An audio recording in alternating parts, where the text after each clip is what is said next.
মা কানা মুহাম্মাদুন আবা আহাদিম মির রিজালিকুম ওয়ালাকির রাসূলুল্লাহি ওয়া খাতামান নাবিয়্যিন ওয়া কানা আল্লাহু বিকুল্লি শাইইন আলিমা। আপনি জানেন নবীর পরে আল্লাহ নবী হচ্ছে আমার ইমানের অংশ, আমার ইমানের পার্ট। তিনাকে ভালোবাসা, তিনার উপর ইমান, এটা আমার ইমানের অংশ।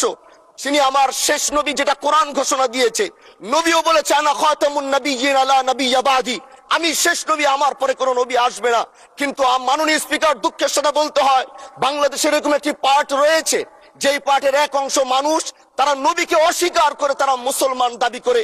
এবং এই বিষয়ে অনেকের ধারণা আছে, তারা জানে এই আন্দোলন করতে গিয়ে অনেক মুসলমানকে রাস্তায় শহীদ হতে হয়েছে, আন্দোলন করতে হয়েছে। স্বাধীনতার পর থেকে আজও সে আন্দোলন চলছে, কিন্তু আজও পর্যন্ত সেটা পাইনি। আমি মাননীয় প্রধানমন্ত্রীকে বলবো, আপনি বাংলাদেশে একটি ইতিহাস রচনা করে যাবেন।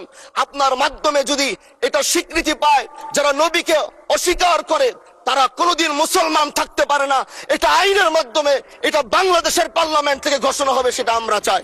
মাননীয় স্পিকার, আরেকটি কথা, আপনি জানেন আমরা আমাদের নবীকে সবচেয়ে বেশি ভালোবাসি, যিনি আখিরি নবী, যাকে বলা হয়েছে ওয়ামা আরসালনাকা ইল্লা রাহমাতাল লিল আলামিন। আমরা বারবার দেখছি কিছুদিন পর পর কারা যেন কিভাবে এসে আল্লাহ নবীর শানে কটূক্তি করে, নবীকে নিয়ে অশ্লীল ভাষায় গালিগালাজ করে, নবীর শানে কটূক্তি করে।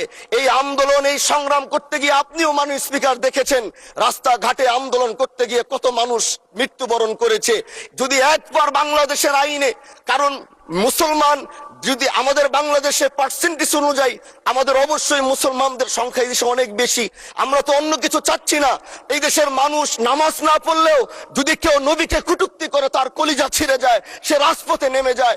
আমি বলবো, যারা নবীকে কটূক্তি করে, নবীর নামে গালিগালাজ করে, এদের মৃত্যুদণ্ড, এই আইনটাও যেন বাংলাদেশের এই সংসদ থেকে পাশ করা হয়।